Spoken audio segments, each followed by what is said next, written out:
I write mystery stories. That means people often tell me that I must plot it all out in advance. So I always keep pretty quiet when people say this, because the truth is I find plotting really difficult. I love a good plot. I love reading a good plot, but that doesn't mean I find it easy to write one. I've heard people say that plot is something that isn't taught very much because everyone knows how to plot, as if it's instinctive. But is it? It's made me start to think quite a lot about plotting. So today I want to speak out for the plotters and to the plotters. Anyone who'd like to learn a little bit more about what plotting is. And it feels that perhaps there isn't that much guidance out there on how to do it well. So I have been thinking about it, and I've even started to notice that people can sometimes be a little snooty even about plot, as if plot is the least important part of being a writer. The plot should take care of itself, and if you worry about the plot, somehow you're doing it wrong. Which is a bit worrying for me, because I get the impression it means I should be giving myself an easy time of it, because I really have strong plots in my stories, but it's not how it feels when I write. I have sleepless nights about my plots. Does no one else do that? I really want to write a good plot. And there does seem to be this feeling that strong plots are easy to write, and that it is about working it all out in advance, and then all you have to do is join up the dots. But I put a lot of effort into my plots because I really appreciate well plotted stories. And I think when you write, you do start to read differently. And I've become a huge fan of people who I think do their plotting really well. A well plotted story is often so assured that it does sometimes feel as if that plot did perhaps happen naturally. Whether it's a big action plot or just a gentle but compelling story, they do sort of progress along as though what happens was meant to be, and they unfold in a way that gives those books an immersive and page-turning quality. Perhaps because of that, a well-delivered plot does feel so natural. It's almost as if it did write itself. If you can get things to travel along in a seamless and satisfying way. And I think it's for that reason I can see why people do think that plotting must be instinctive.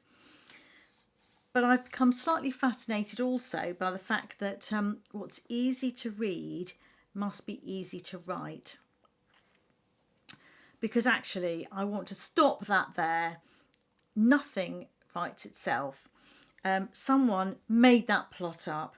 Someone set up that promise and at the beginning and delivered the payoff at the end. They put in the foreshadowing. They dreamed up the unexpected, the suspenseful moments. All of that takes work, precision, redrafting, and a lot of hard thinking.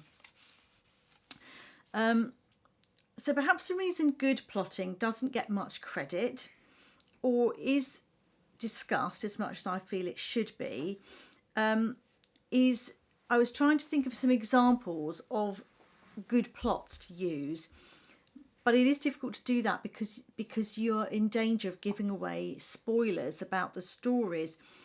So it doesn't get discussed very much, and I think perhaps that skill of a writer in good plotting can be overlooked.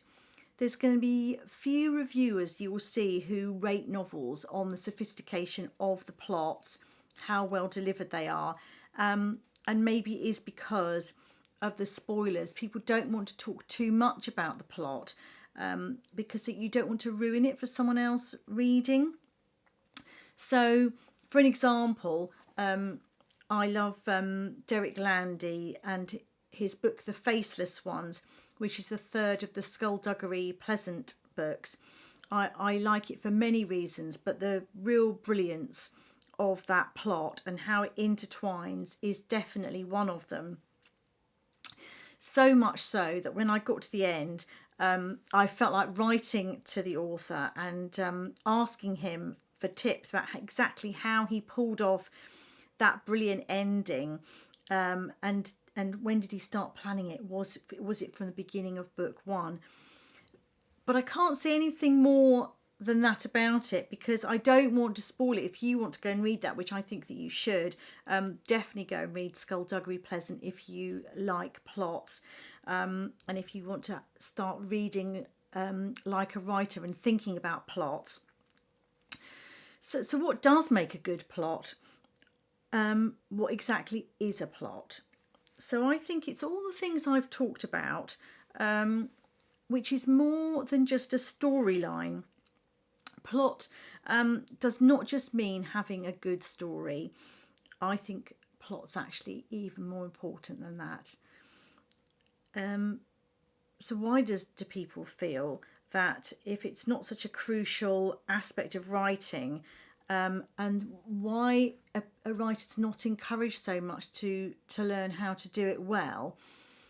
One of my thoughts is that I wonder if it's even something to do with the word plot. It's kind of an ugly sounding word. It's not a beautiful word. That's perhaps another reason it gets bad press. Even though I think it's about a beautiful part of writing, I would say for me it's one of the strongest things that you have as a writer. I find it one of the most difficult to pull off. But if you can plot well, I think it's one of the things that makes a book really satisfying if you get it right.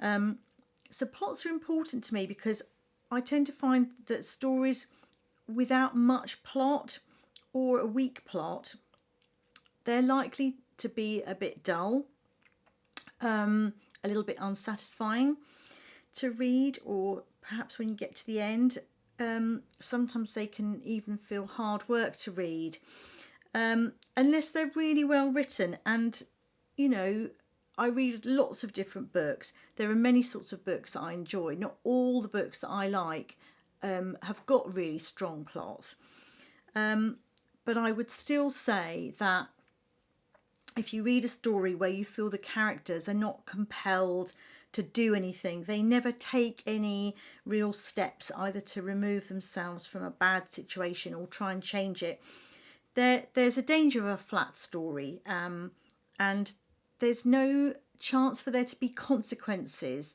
of actions that your characters do take. So I would say plot is another word for drama, rather than just another word for storyline. It's the element of the story that makes something happen. And a story where the landscape changes, an unexpected hill here, or follow a stream for a bit there, feel compelled to climb an impossible mountain. There's something that happens to your characters, should have some sort of effect on them. And that's at the heart of what a plot is. The plots are where, when you get to the end, you feel you've discovered a hidden design. And that's perhaps what I mean by it's all meant to be. It's not just a sequence of steps. Important things don't even have to happen in one after the other. But for a plot to be good, I feel it's good if all the events, even subplots, are all connected. And that's what's difficult sometimes to do. That's what I struggle with. I admire precision in a plot. I like a complex plot. And when I write my stories, I never know exactly what's going to happen until I've got into my story, because I need to know my characters. I need to understand their situation, the pressure of what they face and the consequences before I can really get into writing the story. When I do have my plot, I start to see the bigger design. That's when I really start to work at the hidden connections that add up to that bigger plan.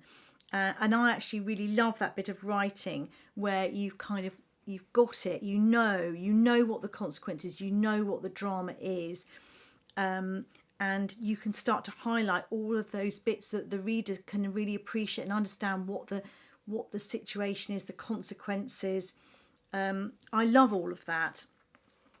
So deciding what's going to happen next, for me is the big challenge. And when I know all those big pieces, that's when I can concentrate. It's not joining up the dots, it's making sure that each step is really interesting. So I've spent time telling you that why I think plotting is important. So for my next couple of chats, I'm going to spend a little bit of time giving you a few tips on how to plot and how to do it well. And I hope you'll join me.